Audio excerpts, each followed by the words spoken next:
Ayusin natin yung lighting natin ah. Okay.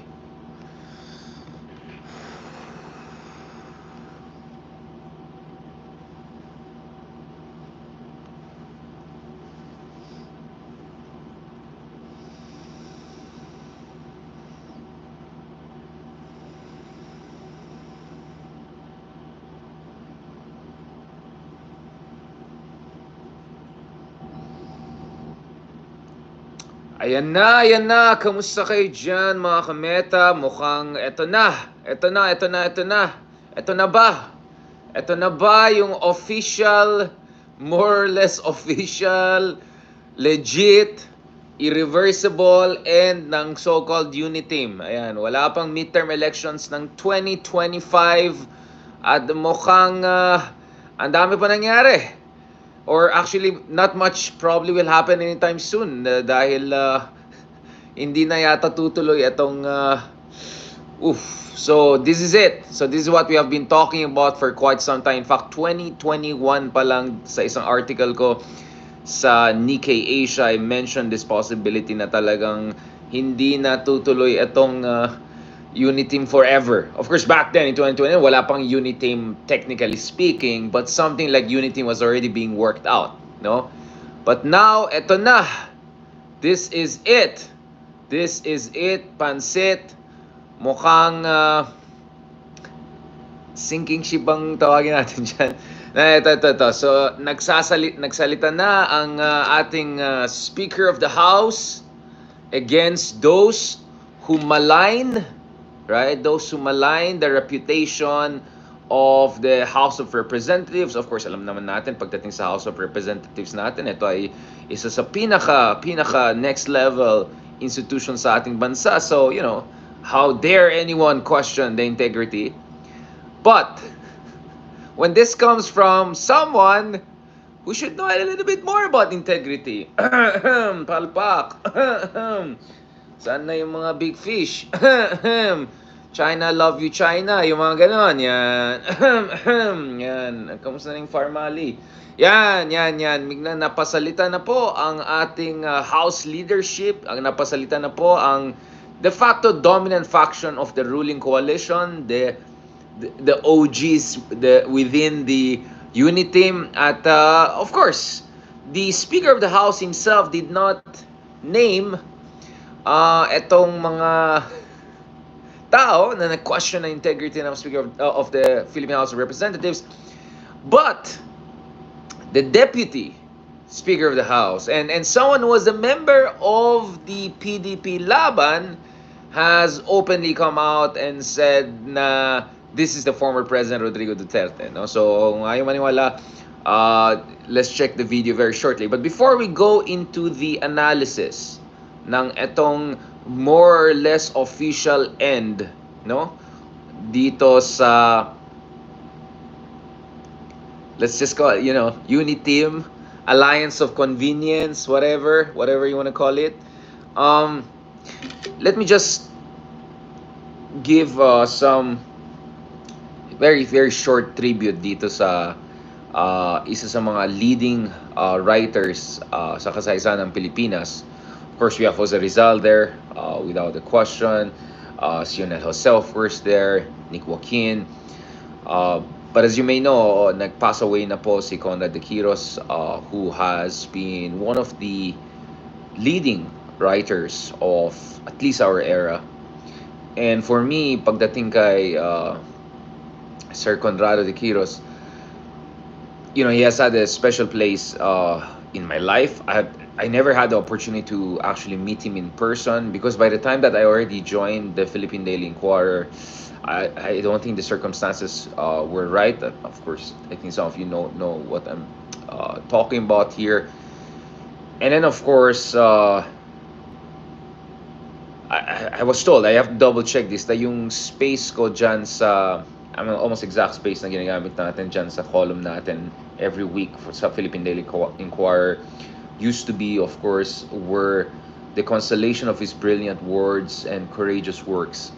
You know, that was the space that used to be occupied by him. So I always felt this burden of responsibility. You know, in a way, I think all of us as columnists in the Philippine Daily Inquirer, anyone who takes his job seriously, as far as political columnist job is concerned, you know, has always been in the shadow of very brave columnists like him. And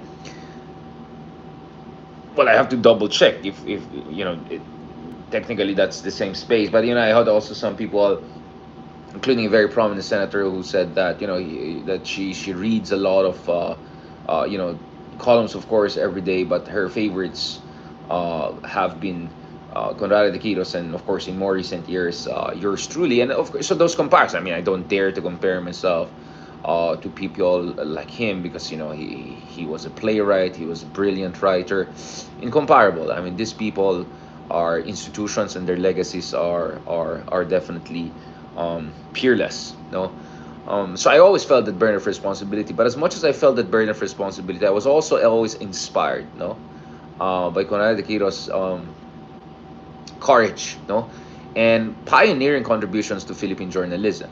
Now, one of those, of course, served as an literal inspiration for my own intervention at some point. Ito yung blank column ni Conrado de Quiros. If I'm not mistaken, he had two of them, right? In protests. So one was this one. So especially during the Arroyo administration, the very unpopular administration, and amid all of the scandals and corruption issues and instability, this was one of his literary and political contributions. No, he said, so the title is "A List of the Things This Country May Look Forward to Over the Next 6 Years from 2014 to 2004 to 2010 under the administration of President Fernando Poe Jr. and Vice President Noli de Castro." And then it's blank, right? Maybe this is the context where, you know, perhaps FPJ was seen as the potential winner. But he has also another one, a kind of a jab at the one who will be the so you could see a bit spicy. The one who will end up actually as the president after 2014. Hello, Garci. He also had something like that, no? And so when President Duterte in 2019, someone we'll talk about a little bit more later on, he said some really, really, you know, terrible, questionable things. And what really, you know, for me was just really beyond the pale. I mean, already the war on drugs that was claiming a lot of lives based on questionable data and conduct, etc., was already too much. And that's why, you know, I had to keep, you know, 1 kilometer away from anyone that had to do with that administration unless really necessary. But what really pissed me off big time, and this was really risky to do. I mean, risky because yung mga haters natin will accuse you of, oh, nagpa-plagiarize siya. And in fact, those haters came from both sides of the political spectrum. That was one of the first times, or at least this was the era when I saw the viciousness of yung mga Dilawan also, not only the other side. But anyway, but it was a call of duty for me, and it was also taking inspiration from what Conrado de Quiros had in mind. So I you know, I was already very critical of how Duterte was responding to the situation. But when he downplayed, when Duterte downplayed, no, yung sinking ng Gemver, yung vessel natin, by the suspected Chinese militia vessel, and muntik na matay more than dozen Filipino fishermen, I just said, maybe this is the time. If you're going to do something like Conrado de Quiros in terms of a blank protest column, right, maybe this is the time. Maybe this is the time. And of course, again, you know, sorry to haters, but West Philippine Sea is an issue that I kind of know about. I've written a number of books on it, hundreds, if not thousands, of articles on the issue already. So this was not about pa-cute or attention grabbing. This was a political protest, really in-your-face political protest, and accordingly, inspired by Conrado de Quiros, at least in the case of the Philippines. Of course, this has been done abroad, but in the Philippines and in Philippine Daily Inquirer, you know, he was really the one. No, I had this blank column, right? So this was a protest. This was not a pa-cute, diba? This was not a pa-cute kind of article. This was protest. This was a serious protest, and I'll tell you how serious it was. Not long after that, I did not only face tremendous amount of online harassments, death threats, and attacks. There was even this dumb, stupid legal harassment that was being pulled off by some people. I'm not. Some of you already know the context of that. Someone tried to twist a picture whereby Picasso is here, and they tried to make it look like reckless driving. Whoever the dumb person behind that, I'll never forget what the person did. I'm quiet about that, but I went dun sa relevant government office and I said, "Where's the assistant secretary? I want to talk to this person. Who's behind this?" I kind of know what's behind it, but I kind of moved on from that. But that was a lot of stress, and that was a lot of harassment. So you had to bring a legal team. You had to write something in response to that. That was, and things were so horrible during those months after writing that blank column. Oh, by the way, thank you very much to my editors at the Philippine Daily Inquirer. Immediately when they saw the blank column and the title, they knew what it was exactly all about. Salamat kay Conrado de Quiros, of course. He set the precedence also. But speaking about this, it was just so bad that I was effectively in exile towards the end of 2019. So I would come into country here and there, but I was actually more or less based in Taiwan during that time as a visiting scholar at National Chengchi University. I mean, I'm someone who really thinks very carefully if he wants to go into kind of semi-exile or exile. I always thought about that. Things were really vicious back then. So it was really bad. But it was this courage of conviction shown by Conrado de Quiros that really, really helped me to, hold myself together and to keep going and going until here. Ayan, naging vlogger na tayo, di ba? So that's why he has had a big place in my life, and for idiots and haters who never understood the context or never wanted to understand the context and wanted to dismiss the situation, here you are. These are the basic facts. I was inspired by Conrado de Quiros. I even pointed out there, and this was not about myself. This is about a political protest. This was about a political protest against what I found was unfathomably unpatriotic. So don't give me this nonsense about, oh, independent. If you're truly independent, you're not going to be kowtowing and being so subservient, almost pathetically, slavishly subservient to bullying action against our own Mangingistan people. That was completely unacceptable to me. Now, thank God, here we are. And 2023, a lot is happening. A lot is happening. So again, maraming salamat kay Conrado de Quiros for the inspiration, and I hope one day, I'm far from perfect. Sometimes I get a little bit emotional. Sometimes we get a little bit picon. Sometimes I get more than picon. I get a little bit more. How should I put it? Medyo yung kantsawan natin gets out of control sometimes. I know. I tend to bully back a bit. I know that I'm far from perfect, and it's something I'm working on. But sometimes talaga sa tingin mo kailangan talaga eh. Kasi you cannot be intimidated. You have to push back. You have to show strength and courage of conviction. It's very, very important. But nevertheless, I hope one day yung mga iba dyan, they'll learn from my mistakes, but also learn from some of the good things that I've done based on the inspiration I got from great people. Among them, Conrado de Quiros. Now, let's go back to this. I can see already the pro-Tatay people are getting agitated there. Don't worry, you're going to get 10 times more agitated in an hour when we're going to talk to Ronald Diamas. Don't worry about it. We're going to have an R&R later on, so wait for that. There's going to be more attack coming from our friends here. But let's talk about this, because for more than a year, discussions about the future of Uniteam has dominated political discourse and has been a huge part of our vlogs and discussions. And I and Ronald Diamas, among others, have been among people who have been consistently talking about this, how fragile, how vulnerable this Uniteam alliance of convenience is. So as you know, let's go back to this video. Very interesting. It looks like things are getting official na. So I think tensions have been building up for quite some time. They entered this kind of a beginning of the final chapter, perhaps, was when Digong went as special envoy to China, self-appointed special envoy to China. I think that annoyed a lot of pro-Marcos people. That annoyed also people, who care about conducting not barangay-level geopolitics, but world-class, high-stakes geopolitics, because we're dealing with a very sensitive issue.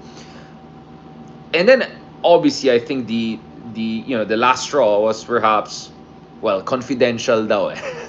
The last straw was the confidential fund situation, and then you have this intervention by the autumn of the last patriarch type of person we have right now. We can talk about that later on. And here we are. Here we are. We have a situation whereby wala na eh. Wala na. I mean, for some people, lines have been crossed. I think the Tambaloslos statement already was, for people like Ronald Llamas, was already crossing the line. But um, I think when the attacks became more and more personal from the father, right, and against people in the Congress, including allies and all, that's really when things got out of control. So, so we saw this intervention by one of the top leaders in the Philippine House of Representatives, a very shrewd politician, I would say, someone who's very careful about what he talks about, and yeah, I mean, look at Say this. this, Mr. Chairman, but when I heard the word rotten, of course, I felt bad regarding Mr. Chairman. I also would feel bad hearing that accusation that the house is rotten. But may we know who Ito uttered na! this statement? Ito na! Ito Was it na! comic Ito or na! a leader? Or previously? Ito, nagba-blind item pa naman si Sir Lagman. Grabe Answer the naman. question of, Congressman Apalbay, Congressman Eche Lagman. But before I will answer your question, Mr. President of the PDP party, are you here? Ayun! President, Congressman Alvarez, the one who uttered that word is our chairman from PDP Laban. Before I will answer, I will resign now. Ayun! Member Ayan na! of PDP Laban. Magre-resign na. Former President Rodrigo Roa Duterte. Ayun, nagpangalan na. Wala nang blind item. Ito kasi si Edsel Lagman, nagba-blind item pa eh. Ito na. Okay, so ito nakita niyo na. So it's not from me, sila na. Ayan. So nag-resign na sa PDP Laban, isa sa mga top leaders ng PDP Laban sa kasalukuyan ng Kongreso. At wala na yung blind item. Ako nga, hanggang blind item lang ako eh. Di ba? Yung mga Teddy Boy, Abunda. Hindi naman si Tito Boy. Baka magalit si Tito Boy sa atin, ha? Hindi, alam niyo yung mga binablind item natin nung last week. In fairness naman, nag-sorry yung nagba-blind item. Ito na. Official na to eh. Ito na talaga. Mga ka-Mets. Mga ka-Uniteam. Mga ka-Uniteam, kamusta na kayo dyan? Masaya na ba kayo? Ito na. This is it. Pansit. Alright, okay. So, eto na. Nasaan na to? Hindi ko mahanap. Ayan. Senior Deputy Speaker. Hindi lang Deputy Speaker. Senior Deputy Speaker. Ayan na yung mga trolls natin, no? Yung mga losers dyan. Okay. Si Senior Deputy Speaker Representative Aurelio, si Atong Aurelio, di ba? Okay. And then, I'm just checking. Marcos Aurelius. Hindi. Representative Aurelio Dong Gonzales. Ayan. Pinangalanan niya ang dating presidente when he talked about how he was hurt dito by the statement that challenged the integrity ng House of the Representatives. Sabi niya, so nakita niya kanina, the one who uttered the word is our chairman from PDP Laban. But before I answer, yan talagang may drama eh. I will resign now as a member and officer of PDP Laban. It was former President Rodrigo Roa Duterte. Ayan, that's it. Puya ka siya. Ayan, so this development came after Gonzales sponsored on the plenary floor House Resolution 1414, which calls on the House to, quote, uphold the integrity and honor of the House of Representatives and express appreciation, solidarity, and support for House Speaker Martin Romualdez. Ayan, of course, the context was itong SMNI. Andiyan pa rin yung SMNI. Ito, natanggal na sa YouTube. Ayan, yun ang baka nawala sa, ng audience dyan sa, Ayan, nagwala si tatay dun sa isang SMNI interview. Nagwala-wala siya. Alright, ayan. Nagwala-wala siya dyan. Ayan, but this is where things get very interesting, no? So mukhang may seal of the princeling na rin. Representative Sandro Marcos, Ilocos Norte, 1st District. Oh, yung mga kapsad dyan, Ilocos. Agawid ka. Discussion tayo dyan. Okay. Ito, sabi niya, I can't give the exact date, but I believe it was done in a TV network and some words were said to malign the reputation of our institution. Alright? So this is from the Princeling, right? So now you have really high level people, senior deputy speaker of the house, another deputy speaker of the house that happens to be the Princeling, and now even the speaker of the house himself has made it very clear that they will make sure that they will not tolerate any kind of direct insult dito sa integrity ng House of Representatives, which by the way includes people who were member or who were member until just the other hour ng PDP laban. Ayan na mga kameta. Panoorin natin ulit, parang gusto ko yung mga blind item na hindi na blind item bigla eh. Ito na talagang politika natin ha. Ulitin natin ha.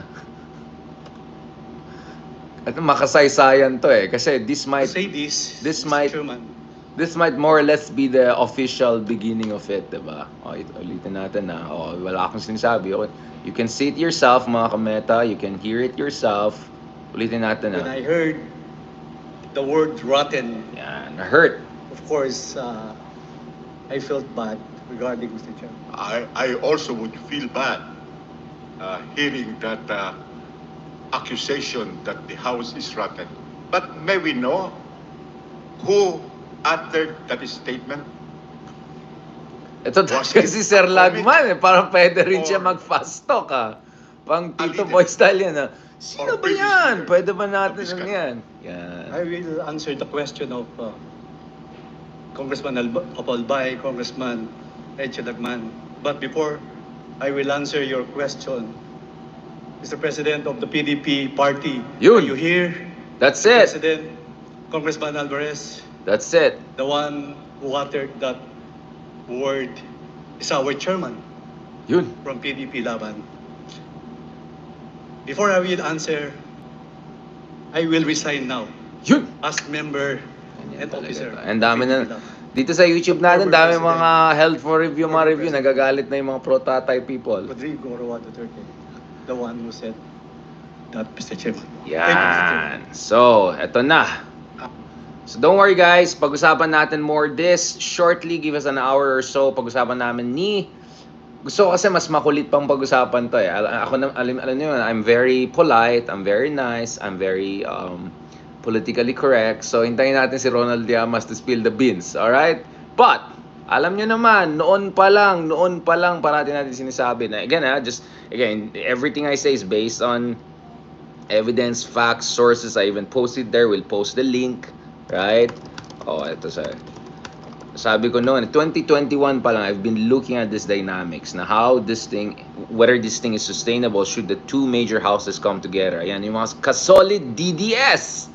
Kamusta naman kayo dyan? Yan. So, ito mga ka-DDS, mga ka-Uniteam.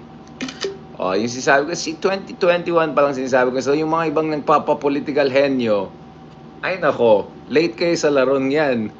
Nauna na tayo dyan.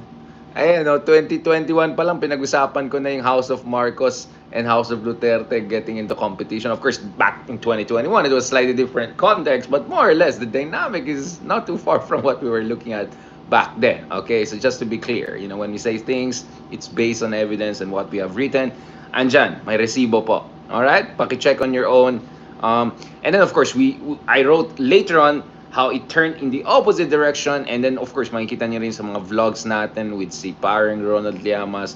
Si Ronald actually mas optimistic pa sa akin. Ako, I said, siguro the confluence of interest will kind of hold this coalition of convenience longer than perhaps many critics presume. But it looks like the pace of disintegration has completely accelerated. Nag-Lamborghini lever na. Formally, nag-level ng ganun, diba? So, Lamborghini, nag-next level na yung speed. So, let's see. I mean, later on, pag-usapan natin, is this it? Has another line been crossed, or this is it? This is the final line. But as I said, this is the closest we can come to an official announcement of the end of the de facto unity. Maybe Sar has still some room for maneuver on her own part if she decides to really distance herself from Tatay. But again, that will be a very complicated dynamic. I don't want to get into intra-family dynamics. But as far as positioning, as far as messaging from the top leadership of the House, which in this case, if you look at the Speaker of the House, de facto right man of the current president, I think more or less you can read the writing on the wall. No? Again, having said that, stay tuned. Stay tuned. Pag-usapan pa natin more this in an hour or so with paring Ronald Diamas. We'll have a more entertaining, more back and forth version of that, and I'll let him do the spill the beans part. But at least the big picture na provide po natin dito, and i-post ko rin yung mga links, etc. so you can read on these things on your own. Alright? Because lahat naman kayo, expert na kayo. Nag-ano lang naman tayo dito Nag-chichika marites lang tayo. But this is not just marites. I mean, this is serious stuff, right? So, I'll end on this point. Yung mga dyan, excited na ba kayo na maging kasama niyo na si Tatay sa opposition? Alright? Malapit na talaga yung officially opposition. Ito si Tatay, di ba? Excited na ba kayo maging opposition? So, anong feeling ng mga taga-opposition? Excited na kayo sa kasama niyong bago or lilipat na kayo? Nasaan na tayo? Let's go! Yan, magko-comment na. Let's go! Eto na, let the games begin. Parang ang gulo na to. Sino na ang opposition ngayon kung mag-opposition to mga to? Malamang yung mga makabayan block, anti-Duterte yan, di ba? Grabe yung nangyari, away-away ngayon. Sana naman mangyari sa mga pink, mga kakamping dyan.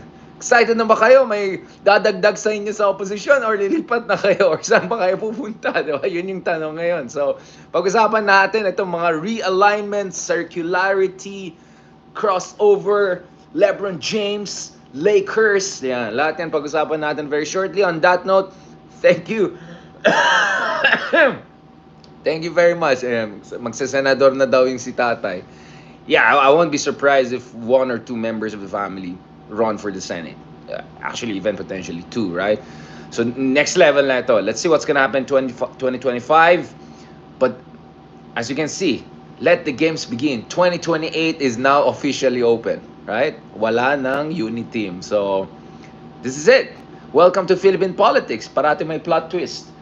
Okay, thank you very much guys, and talk to you soon. Alam ko pupunta na kayo sa kabila, yung iba pumunta na sa kabila kasi alam ko na may show yung isang kaibigan natin dyan. No? Punta na kayo dyan. Sorry, medyo late ako nag-start kasi I had to write yung tribute natin kay Conrado de Quiros. So let me say again one more time my deepest condolences to the family, loved ones of Sir Conrado de Quiros.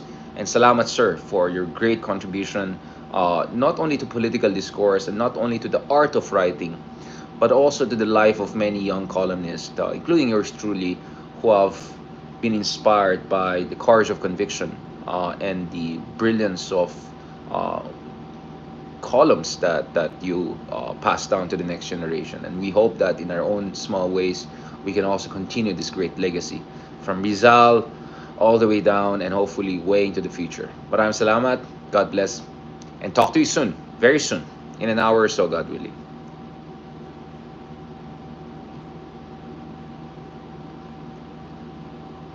Yan. Salamat also mga kameta. Talk to you soon.